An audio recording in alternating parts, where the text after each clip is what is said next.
du coup, on va partir sur tes bouquins à toi, c'est une parfaite transition. On va quand même reparler 2 minutes de Martian Gaume parce que c'était une dinguerie absolue. Euh, Oui, alors pour moi, Martien Gaume, alors pour moi, Braun c'est d'abord un novelliste, mais il a écrit deux romans géniaux qui sont L'univers en folie, qui est peut-être pour le coup moi mon préféré, et puis Martien Gaume qui, comme tu dis, c'est une dinguerie. Et il a cette manière, parce que je crois que c'est rarement il a poussé ce mélange entre comédie, même farce, et puis SF. Et ce ouais. qui est incroyable avec Braun, c'est qu'il arrive à mélanger les deux sans faire perdre la crédibilité SF, alors que c'est Oui, oui. complètement loufoque. Ah, Quoi. complètement. Mais en plus, tu parlais du paradoxe de Fermi tout à l'heure.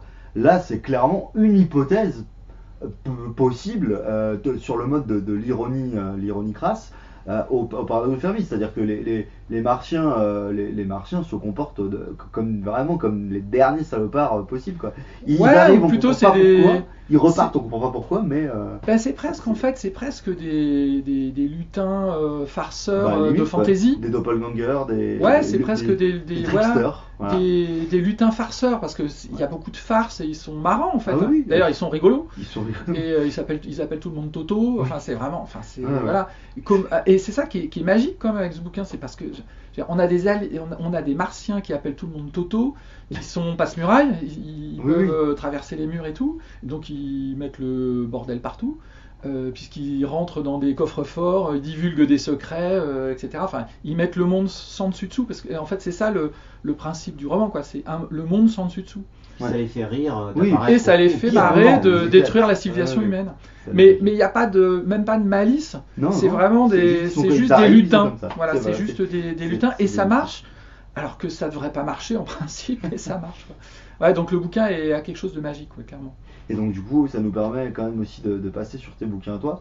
Alors, on l'a dit, hein, t'as été très prolifique, tu es toujours très prolifique, car on te souhaite santé et écriture encore un moment.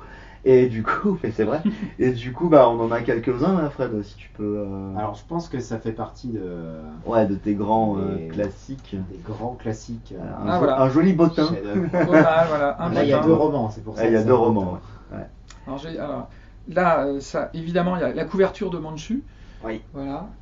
Et si on met les deux à côté, puisque c'était une intégrale en 2 volumes, ben on a l'intégrale de cette fresque qui est extraordinaire. Voilà. Et puis il y a encore les... ouais, Je voilà. le mets là, comme Magnifique. ça. Encore, Magnifique. Oui, et puis c'est vrai que les 2 Voilà. couvertures sont concomitantes, en effet, j'avais oublié ça. Elle se complète. Ouais. Une fresque magnifique. J'ai eu beaucoup de chance J'avoue. d'avoir Manchu. Je l'ai eu quand j'étais encore au Fleuve Noir. Et c'est moi qui avais demandé au Fleuve d'avoir Manchu. Bon, alors, j'étais très très timide à l'époque parce que Manchu, pour moi, c'était un monstre sacré. Et j'aurais jamais osé l'aborder alors que c'est une personne absolument adorable en plus. Mais voilà, qui m'impressionnait énormément. Et j'avais demandé à mon éditeur de le contacter, mais sans espoir. Hein. Et puis quand j'ai vu que il avait dit oui, alors là c'était extraordinaire. C'était pour Une porte sur les terres. Et après il m'en a fait pas mal. Il m'en a fait pas mal après. Voilà, on s'est bien entendu. Et puis quand j'ai une couverture de lui, ça me permet d'interagir avec lui. Je lui fais des briefs, donc des suggestions de couverture, 3 ou 4. Je le laisse choisir. Souvent, il fait des briefs pour chacun, il fait des refs, des esquisses pour chacune de mes propositions en plus. Donc, Elles sont à tomber en fait. elles sont à tomber toutes. Et la difficulté, c'est de trouver celles qu'il faut, alors, parce qu'en fait, elles sont toutes bonnes. Ah, ça doit être fabuleux, ça, comme interaction. Ça, c'est un des côtés géniaux de ce boulot, d'écrire de la SF, c'est que je peux interagir avec des illustrateurs et pour moi, je suis fan de mes illustrateurs de manière générale. Moi, je rêve secrètement d'avoir des gens comme Aurélien Polis, comme Gilles Franciscano, comme... J'ai eu la chance de les avoir. Et c'est vrai que je peux me la péter. Je pense que le jour où l'un des deux, voire même les deux, m'illustre quelque chose, je pense que j'aurai accompli quelque chose dans ma vie. Et moi, j'ai eu la chance d'avoir Bilal. Pour Arago, un grand moment. Hein. Alors j'ai jamais rencontré le bonhomme. J'avais fait un spicilège, une sorte de petit recueil d'extraits qu'il pouvait illustrer. Il a pris le premier. Du coup, je suis pas sûr qu'il ait lu la suite. Et elle est extraordinaire. Et c'est du Bilal, c'est-à-dire que au premier truc, voilà, le premier essai était le bon. Il n'y avait même pas eu d'essai, hein, il a fait la couverture directe et c'était nickel et c'était parfait.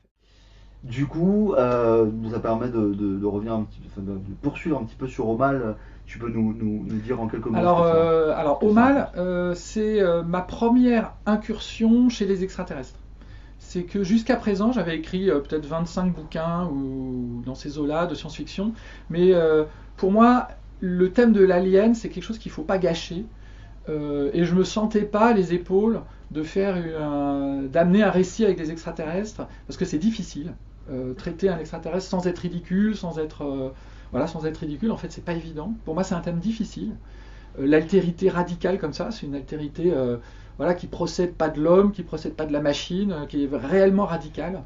Donc je voulais pas me louper sur ce coup-là.